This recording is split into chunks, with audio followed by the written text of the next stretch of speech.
Maaari mo bang ipakilala ang iyong sarili bilang isang guro ng Filipino? Ako ay isang estudyanteng kumukuha ng kursong edukasyon major sa Filipino. Bilang isang future guro, layunin kong hindi lamang ituro ang wika, kundi may pakita rin ang kahalagahan ng panitikan, kultura at identidad ng pagiging Pilipino.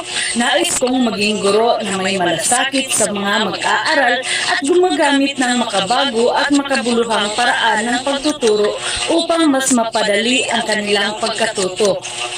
Ano ang estratehiya mo upang mapataas ang partisipasyon ng mga mag-aaral? Upang mapataas ang partisipasyon ng mga mag-aaral, gumagamit ako ng iba't ibang estratehiya tulad ng group activities, interactive discussion at gamification, gaya ng quizzes at point system.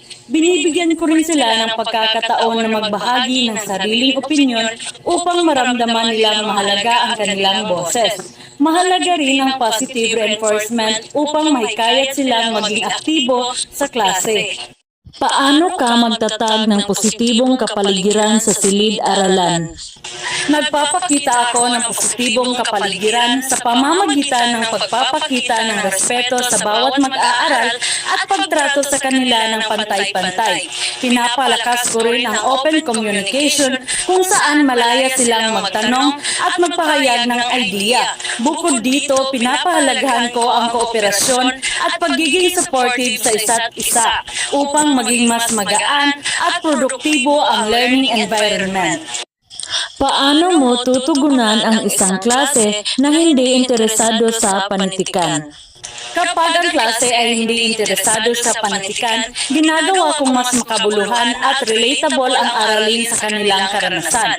Iniuugnay ko ang mga akda sa modernong sitwasyon tulad ng social media, buhay, kabataan at mga tunay na pangyayari.